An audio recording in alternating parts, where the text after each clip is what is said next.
over the years, I've had several conversations with many different people, from preppers to people who study prophecy, on where is safe in the world. Is there anywhere where you can escape the things to come? Well, let's start with no, there is not. But there's definitely some places that will not be here in the end times. There's definitely some places that are sworn to be riddled with tons of war and destruction, persecution of the saints, those sort of things. But biblically speaking, there's definitely a few places that are places that God has prepared for us in advance that can never be overcome up until the moment that Christ returns, even to then. So I want to take a moment and kind of talk about those places, because let's start with, I don't believe the U.S. will be here. I believe U.S. is Babylon, and that when you read about the destruction of Babylon, there it goes. Now, when it comes to places biblically, where is safe? Well, let's start with saying that in Revelation, it talks about the warring of the saints in great detail. It's a 3.5-year war between the Antichrist and the world army, and 144,000 Israelites, combined with a multitude of nations, tribes, and tongues of Gentiles. And there's a place where no matter, like, nobody could get to it. They're safe there. It even speaks of when armies come, the earth literally eats the armies. I'd like to see that. So where is this place? Well, we could kind of get a glimpse of where is safe, and then we'll also kind of see what takes place in the prophecy of Ezekiel as well as Isaiah.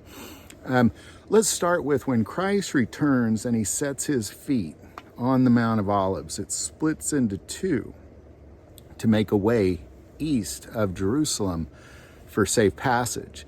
That's very significant. So east of the Mount of Olives. Well, what is east of the Mount of Olives? Well, ultimately what you have is you have the region of Jordan, specifically around the southern portion of the Dead Sea. You have Edom, and modern day Jordan today.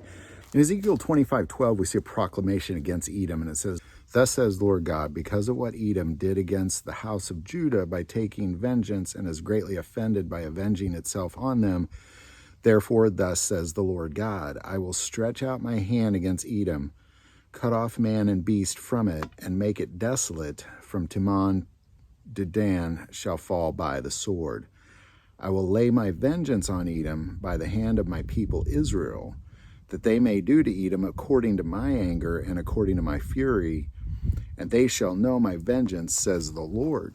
So here's a proclamation of essentially handing Edom, God handing it to the Israelites. Now, we're definitely not talking about all Israelites here. It's definitely some sort of a place, but we also see in Isaiah 21 a proclamation against Edom. "The burden against Amah, he calls to me out of Seir, watchman, what of the night? Watchman, what of the night? The watchman says, the morning comes, and also the night. If you will inquire, return, come back."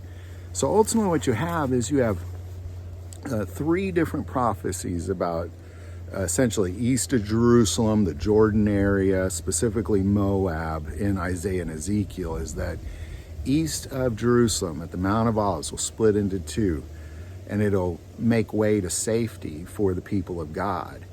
And in addition to that, you have Moab being given by God into the hands of the Israelites, as well as he's saying, come back to me. If you come back to this place. It's a calling for us to go there, for the people of God. So there you go. Where is safe? I believe really, Jerusalem definitely won't be, because Jesus specifically said flee, but it'll still be occupied.